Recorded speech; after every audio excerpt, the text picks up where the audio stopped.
kiungu huenda sambamba na matendo. Utambulisho wa kiungu huenda sambamba na matendo. Kitabu cha Mathayo sura yake ya 7 mstari wake wa 15 hadi 20. Kitabu cha Mathayo sura yake ya 7 mstari wake wa 15 hadi 20. Kwa ule utambulisho wa kiungu huenda sambamba nini?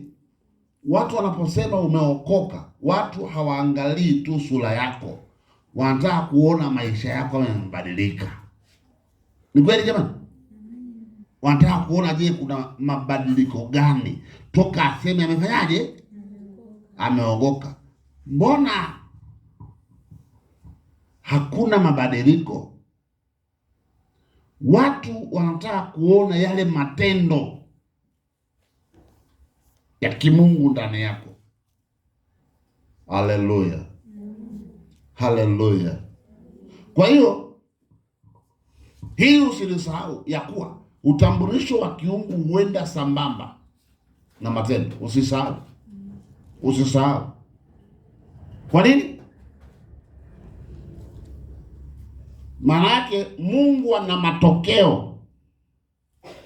Mungu ana matokeo, na ili tuyaone matokeo ya Mungu lazima tuone mabadiliko kwenye maisha yako.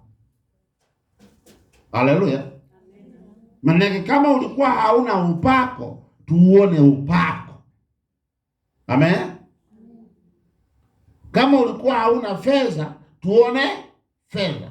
Masuala ya kujifariji ya chini. Mungu anapokuwa amejitambulisha kwa mtu, maana yake tunataka tuyaone matokeo ya matendo ya kimungu ndani yake.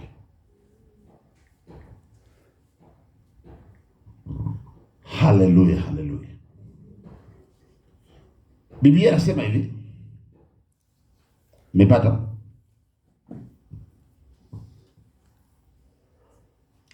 Jihadharini na manabii wa uongo, watu wanaowajilia wamevaa mavazi ya kondoo, walakini kwa ndani ni mbwa mwitu wakali. Mtawatambua kwa matendo yao. Je, watu huchuma zabibu katika miiba au tini katika mibaruti?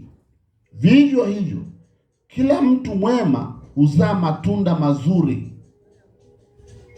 Kila mti mwema huzaa matunda mazuri, huzaa matunda mazuri, na mti mwovu huzaa matunda mabaya. Mti mwema hauwezi kuzaa matunda mabaya, wala mti mwovu kuzaa matunda mazuri. Kila mti usiozaa tunda zuri ukatwa, ukatumwa motoni.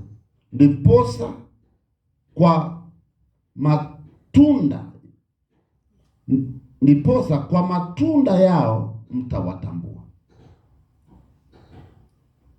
Sawa? Mtafanya? Mtawatambua. Kwa hiyo utambulisho wa kiungu huenda sambamba na matendo. Naomba nikwambie, usijifariji kwa Mungu kwamba kuna vitu havibadiliki, wewe ukaanza kujifariji kila jambo na wakati nini. Angalia na huo muda uliosubiri kwa Bwana. Umenisikia vizuri? Acha kufanyaje?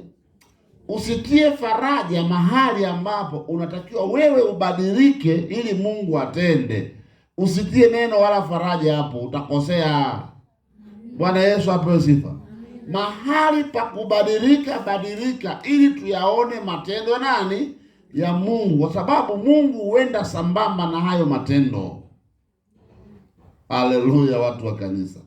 Unajua kumekuwa na kasumba ya kwamba neno hili lilisemwa kama limekuanza kuwa kifungo kwa Wakristo, kwamba kila jambo na wakati na majira yake, wakati wa kupanda, si wakati wa nini, wakati wa nini. Sasa jamani, sasa huo muda utakuwa ni wote tu, hauna kikomo, hauna kikomo.